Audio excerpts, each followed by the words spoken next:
जय माता दी मित्रों, कैसे हैं आप सभी। आशा करता हूँ मित्रों आप सभी अच्छे होंगे, स्वस्थ होंगे। मित्रों, आज मैं आपको हनुमान जी की शाबर मंत्र साधना बताऊंगा। और हनुमान जी के अगर आप लोग साक्षात दर्शन करना चाहते हैं, प्रत्यक्ष दर्शन करना चाहते हैं, या फिर हनुमान जी के आप स्वप्न में दर्शन करना चाहते हैं, या उनसे मार्गदर्शन लेना चाहते हैं, तो आप इस शाबर मंत्र का जाप करिए। इस शाबर मंत्र से आपको हनुमान जी की सिद्धि प्राप्त होती है और हनुमान जी महाराज स्वयं आपके गुरु बन करके, आपके मार्गदर्शक बन करके आपको ज्ञान देते हैं और सारी जानकारी प्रदान करते हैं। तो मित्रों, ये जो साधना है, ये साधना आपको करनी पड़ेगी। मंगलवार को आप शुरू कर सकते हो ये साधना। और इसके अलावा आप ये साधना हनुमान जयंती वाले दिन से शुरू कर सकते हो, होली से शुरू कर सकते हो, दीपावली से शुरू कर सकते हो। होली दीपावली पे करोगे तो आपको इस मंत्र की सिद्धि एक ही दिन में मिल जाएगी, ठीक है। या फिर महाशिवरात्रि पे, हनुमान जयंती वाले दिन करोगे तो उस दिन भी आपको इस मंत्र की सिद्धि एक ही दिन में मिल जाएगी। लेकिन अगर आप अन्य दिनों में ये साधना करते हो तो आपको पूरी की पूरी ये साधना 21 दिनों तक करनी पड़ेगी। साधना का विधि विधान मैं आपको बताता हूँ। देखिए, किसी भी मंगलवार से आपको ये साधना शुरू करनी है। मंगलवार से भी कर सकते हो आप, शनिवार से भी कर सकते हो, कोई सा भी मंगलवार हो, कोई सा भी शनिवार हो, ठीक है। अब जब आप साधना शुरू करोगे तो साधना में इन नियमों का पालन भी आपको करना पड़ेगा। पहला नियम है ब्रह्मचर्य का पालन। पूरे 21 दिनों तक आपको अखंड ब्रह्मचर्य का पालन करना पड़ेगा, ठीक है। और 21 दिनों तक आप प्याज लहसुन का सेवन नहीं करोगे। 21 दिनों तक आप ज़मीन पे सोओगे। अगर आप ऊपर किसी बिस्तर वगैरह पे सोते हो तो उसके लिए आपका बिस्तर अलग होना चाहिए, शुद्ध होना चाहिए, पूरी तरीके से सात्विक होना चाहिए आपका बिस्तर। और आपके बिस्तर पे कोई अन्य व्यक्ति ना तो बैठे ना तो सोए, सिर्फ आप ही उस पर बैठोगे, आप ही उस पर सोओगे, ठीक है। और आप बाहर का बिल्कुल भी भोजन नहीं खाओगे। और बिल्कुल भी बाहर की चीज़ तो आपको कुछ ना तो कुछ खाना है ना ही कुछ पीना है। आपको अपने घर का शुद्ध भोजन ही खाओगे, सात्विक रूप से बना हुआ भोजन। और आप फल फ्रूट खा सकते हो इसमें, और पूरा सात्विक आहार होना चाहिए। आप खाना खा सकते हो लेकिन आपके खाने में प्याज लहसुन नहीं होना चाहिए।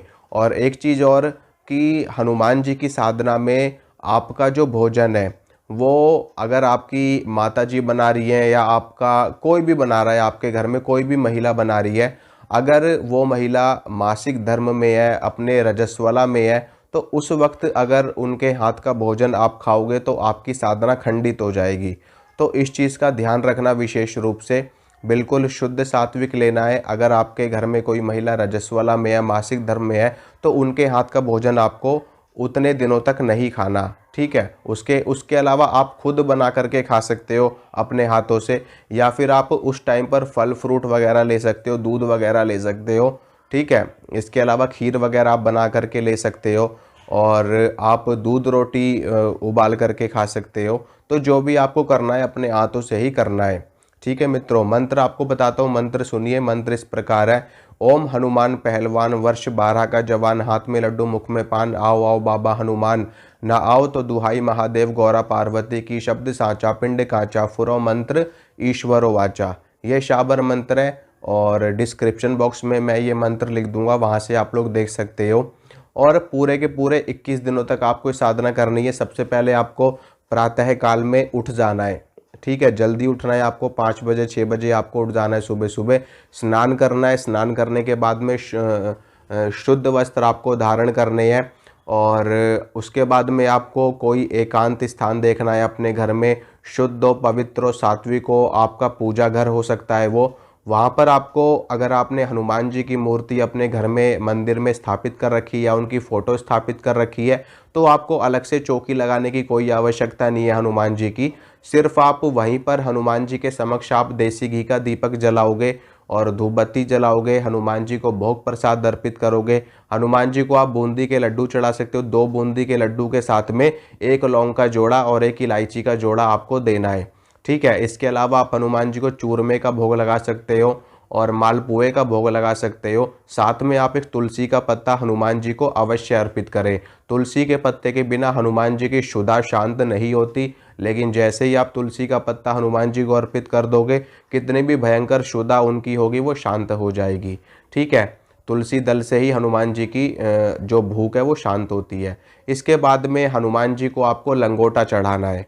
ठीक है, लंगोट आप छोटा सा हनुमान जी का बना सकते हो, नहीं तो मार्केट में बने बनाए लंगोट भी आते हैं, आप वो भी ले सकते हो। नहीं तो आप 1.25 मीटर लाल कपड़ा हनुमान जी को चढ़ा सकते हो। बाद में उस 1.25 मीटर लाल कपड़े को आप हनुमान जी के मंदिर में दान में आपको दे देना है। और जो लड्डू वगैरह आप चढ़ाओगे बाद में उस प्रसाद को आपको स्वयं को खा लेना है। ठीक है, लौंग इलायची भी आप अपने खाने में इस्तेमाल कर सकते हो, चाय वगैरह में डाल करके आप पी सकते हो। ठीक है, अब इसमें आपको करना क्या है कि जो ये 21 दिन की साधना है, इसमें आपको अखंड दीपक जरूर जलाना है। ठीक है, देसी घी का ही अखंड दीपक जलता है हनुमान जी के लिए। इसके अलावा आप अगर देसी घी का नहीं जला सकते तो आप तिल के तेल का भी इस्तेमाल कर सकते हो।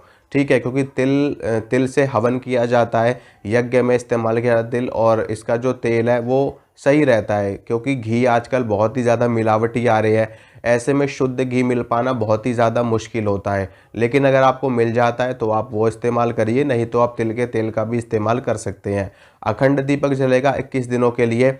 जब आपकी साधना 6-7 दिन जैसे ही आपकी साधना को होंगे और 6-7 दिनों तक आपने सही से साधना करी अपनी, बिना कोई नियम तोड़े, बिना कोई ब्रह्मचर्य तोड़े, बिना किसी परहेज को तोड़े, तो निश्चित रूप से बता रहा हूँ मित्रों, 6-7 दिन के बाद से ही आपको अनुभव होने शुरू हो जाएंगे।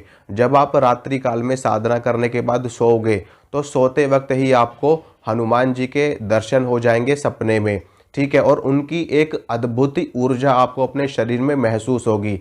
आपके शरीर में आपको एक इतना ज़्यादा बल महसूस होगा कि जैसे आपके अंदर 100 हाथियों की ताकत आ गई हो, 100 हाथियों का बल आपके शरीर में आ गया हो। इसके अलावा आपके हाव भाव, आपके चेहरे का तरीका, आपका बात करने का तरीका भी थोड़ा थोड़ा सा बदला हुआ महसूस होगा, क्योंकि उस वक्त में आप हनुमान जी की सेवा में हो, हनुमान जी के अनुष्ठान में हो। तो ऐसे में आपको क्रोध नहीं करना, गुस्सा नहीं करना, लोभ नहीं करना, लालच नहीं करना, किसी महिला का अपमान नहीं करना, किसी पुरुष का अपमान नहीं करना, और बिल्कुल शांत होकर के पूरे मन लगा करके सिर्फ आपको अपनी साधना में ही रहना है। आप ये समझ लेना कि 21 दिनों के लिए आप इस दुनिया से दूर हो चुके हो। ठीक है, बिल्कुल आपको एकदम एकांत में सिर्फ अपनी साधना और आप, बस यही आपको आपके साथ होना चाहिए। और जब आप अपनी साधना कर लो, जाप वगैरह कर लो, तो उसके बाद आपको राम नाम का कीर्तन करना है। जय श्री राम जय राम जय जय राम, इस प्रकार से राम जी के नाम का कीर्तन करना है और हनुमान जी को सुनाना है। देखना मित्रों, गारंटी दे रहा हूँ, आपका ब्रह्मचर्य भी खंडित नहीं होगा, आपका स्वप्न दोष भी नहीं होगा, और आपकी साधना निर्विघ्न रूप से पूरी होगी। हनुमान जी के आपको साक्षात दर्शन प्राप्त होंगे। साक्षात दर्शन अगर नहीं भी होते हैं आपको, तो स्वप्न में आपको जरूर हनुमान जी के दर्शन होंगे, नहीं तो आज्ञा चक्र में आपको जरूर हनुमान जी के दर्शन होंगे, नहीं तो उनकी शक्ति का आभास, उनकी सवारी आपके ऊपर आ सकती है, उनकी पवन शक्ति आपके ऊपर आ सकती है। ठीक है, लेकिन आपकी साधना ज़रूर सफल होगी। अगर जब आपकी साधना पूरी की पूरी हो जाए 21 दिन की, तो उसके बाद में आपकी जो भी मनोकामना हो, उस मनोकामना के लिए आपको हनुमान जी से प्रार्थना करनी है।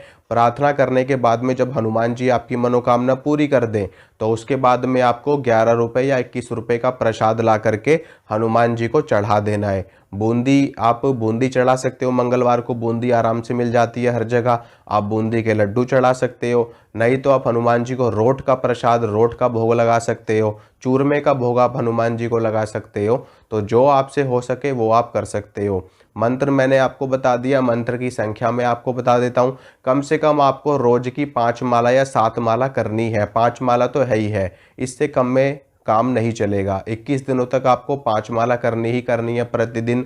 आप सुबह के टाइम करो, चाहे शाम को करो, चाहे रात को करो, चाहे दोपहर में करो, किसी भी समय आप ये साधना कर सकते हो, क्योंकि आप पूरे दिन ही साधना में रहोगे, पूरे दिन ही अनुष्ठान में रहोगे।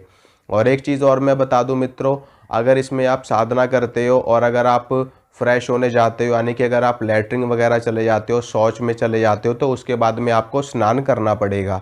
ठीक है, अगर आप बाथरूम जाते हो तो आपको स्नान करने की आवश्यकता नहीं है, आप हाथ पैर धो सकते हो। लेकिन अगर आप लैट्रिन चले जाओगे तो आपको नहाना ही पड़ेगा। हनुमान जी की साधना में बहुत परहेज होते हैं, बहुत नियम होते हैं, बहुत ही ज़्यादा शुद्धता के साथ में हनुमान जी चलते हैं।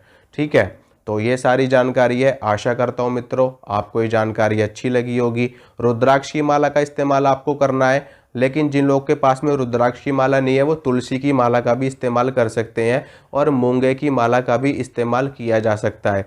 चंदन की माला का भी इस्तेमाल किया जाता है। हनुमान जी की साधना हर माला पे की जा सकती है, ठीक है। तुलसी पे भी हनुमान जी चल जाते हैं, मूंगे की माला पे भी हनुमान जी चलते हैं, रुद्राक्ष की माला पे भी हनुमान जी चलते हैं क्योंकि रुद्रावतार है, और तुलसी की माला क्योंकि हनुमान जी वैष्णव हैं, और चंदन की माला पे भी चलते हैं हनुमान जी, लाल चंदन की माला, ठीक है। और मूंगे की माला पे भी हनुमान जी चलते हैं। तो जो माला आपके पास हो इनमें से उस माला पे आप जाप कर सकते हो। बेस्ट रहता है रुद्राक्ष की माला, सबसे ज़्यादा विद्युत सबसे ज़्यादा ऊर्जा जागृत करती है, ऊर्जा बनाती है रुद्राक्ष की माला।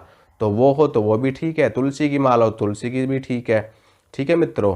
तो इसी तरह की जानकारी मैं आपको लगातार देता रहूँगा। मिलूँगा आपसे अगली वीडियो में। जय माता रानी की।